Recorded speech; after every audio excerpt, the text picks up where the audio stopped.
Hey, welcome to Zip Mouth Motivation Podcast, where we highlight resilience, motivation, growth, anything that is positive. Zip Mouth Motivation is on it. I am Damasha K. host. So thank you to my show. Thank you to my podcast. I'm excited that we are here. So I just got to confess though, this is my first recording. Usually I do my podcast live, but today I'm doing a recording. So I'm proud of myself.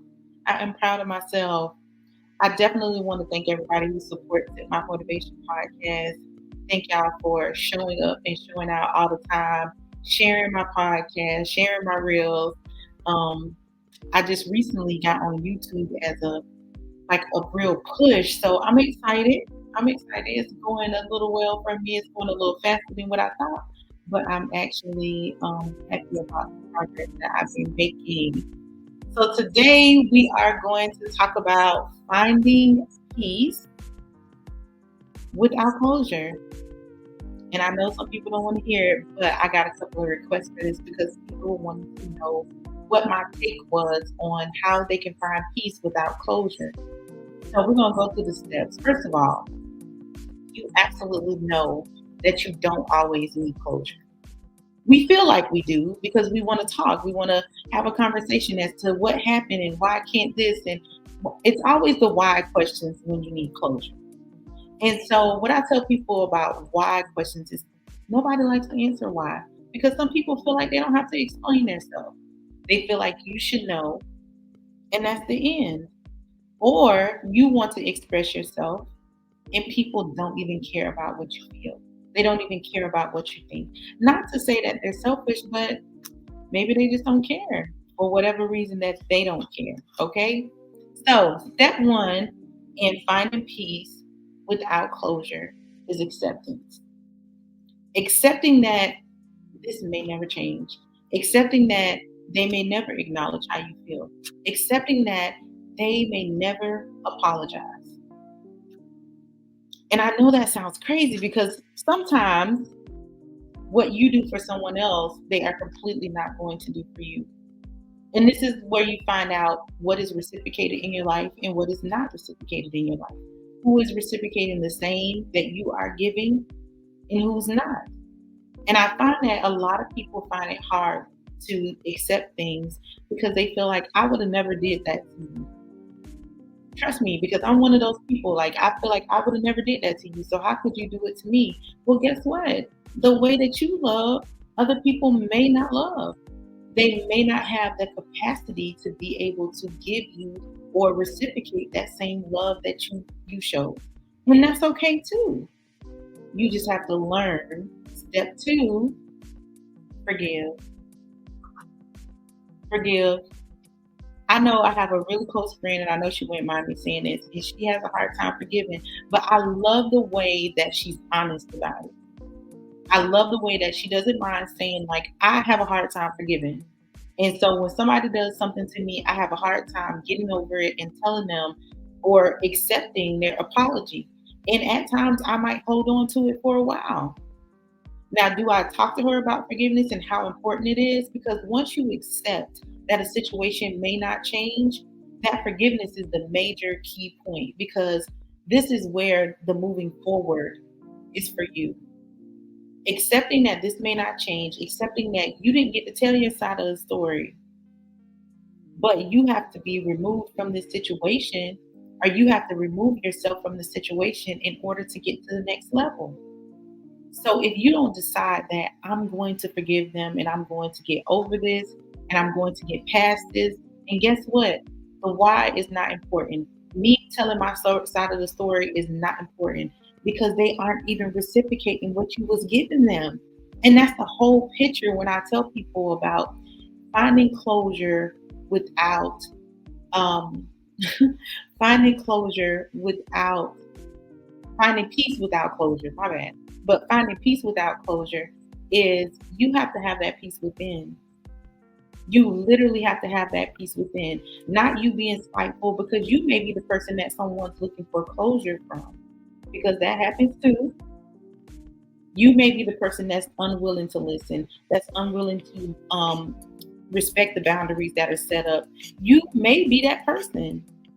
So now you have to accept that that person is not allowing you back in their life anymore. And you have to forgive them and say, you know what? I forgive them because they're just making a choice for themselves. I forgive myself because maybe I could have acted better or I could have did better. So not only are you forgiving the person for that angry, frustrating, oh, they're driving me crazy feeling, but you're also forgiving yourself and saying, you know what? I forgive myself. Because whatever I did to make this person react this way to me, I have to let it go. And I have to accept that they made a choice and they decided that what I have to say is important. The bond we have is not important to them as it is important to me. I have to accept that. And then once you do acceptance, forgiveness, now you have to let go. And this is a part of programming your mind